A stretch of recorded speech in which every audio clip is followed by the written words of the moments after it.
Don't talk about yourself so much, Ina. We'll do that when you leave. Umalis na kayo. Umalis na kayo!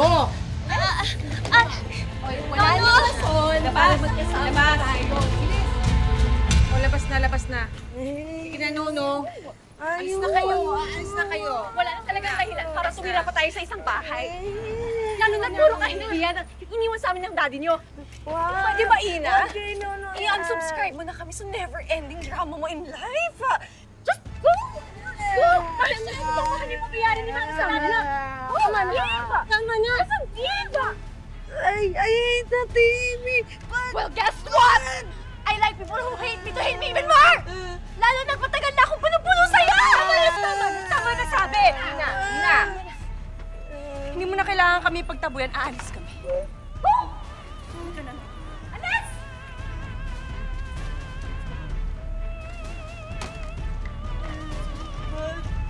Ina. Baka naman sabihin mo na talagang wala na kaming pakialam sa inyo. Kaya, ito. Para may baon kayo sa pag-alis niyo. Ingat ha, bye. Sa inyo na po yan. Hindi po namin kailangan. Mas kailangan niyo yan. Dahil mas mahal magpa-therapy ng masasamang ugali. Naniniwala ako, ang buhay parang boomerang. Kung ano yung binibigay niyo, yun din ang babalik sa inyo. Halika na. Ayaw mo, diwag.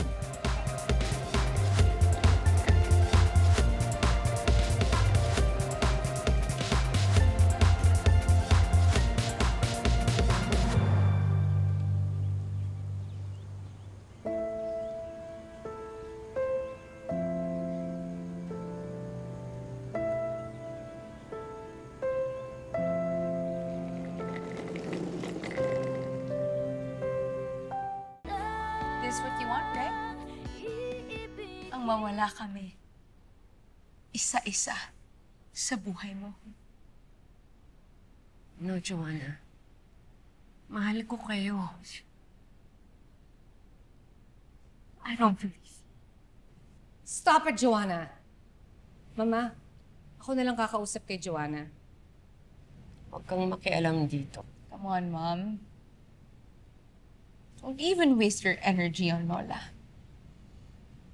Dahil sarili niya lang naman papakinggan niya. Masaya siya nung nawala si Daddy at masasaya siya kapag nawala na tayo sa buhay niya. Is that really how you see me? Umalis ka na. Umayas ka. Get out of my house. Talagang aalis ako, Lola! Get out of my life!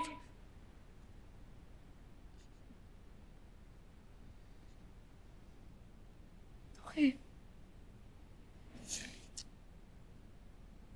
Aalis ako. At hindi na ako magpapakita sa inyo. Basta wag lang ako magtrabaho sa kumpanya ninyo.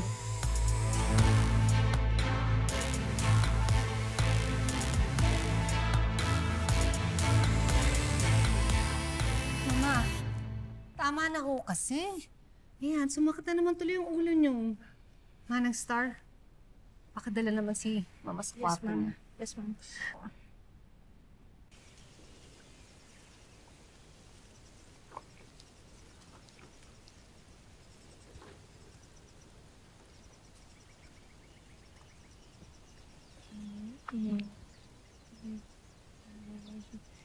Daddy, lipat kami bahay. Padating, iaway niyo kami. Dad.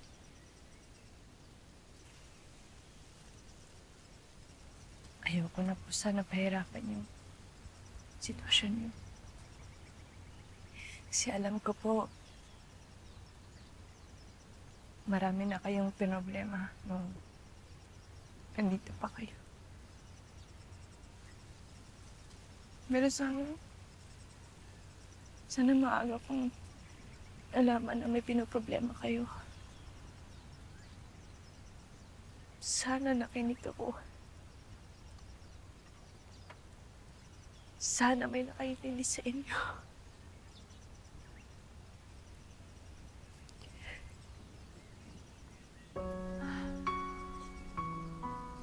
Dad.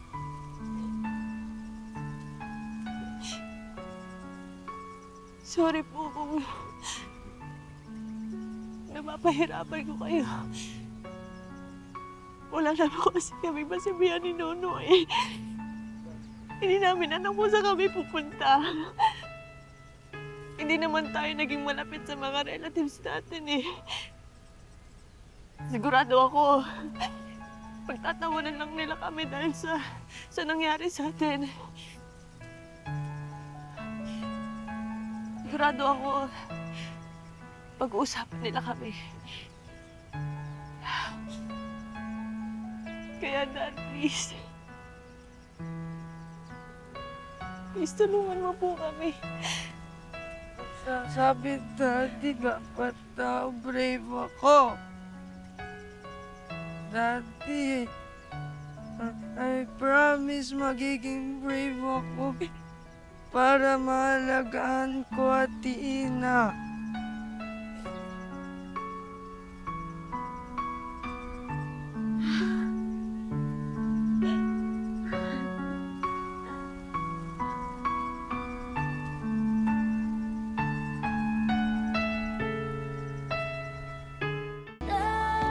Matagal din tayong tumira sa bahay.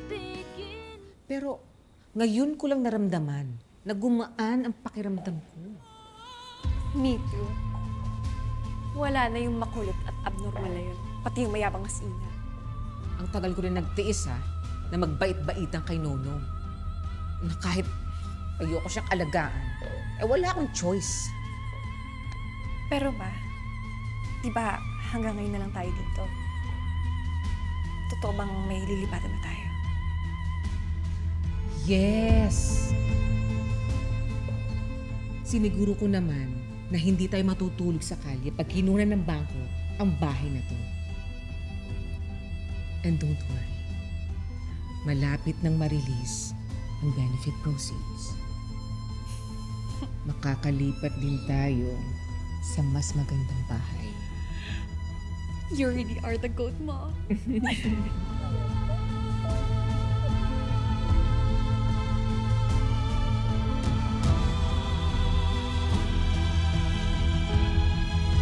Akala mo papalampasin ko lang yung ginawa mo sa akin? Pinahiya mo ako. Pwede wag mo natin pag-usapan ngayon kasi first day ko sa work eh. I really need this job. Mabuti at napapayag niyo si Miss Ina na ipagkatiwala sa inyo ang pag-claim ng insurance money niya.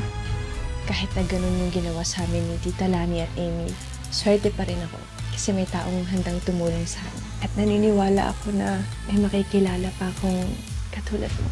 Edwin, itigil mo nga sandali ang sasakyan. Kawawa naman yung babaeng yun, no? Basang-basa.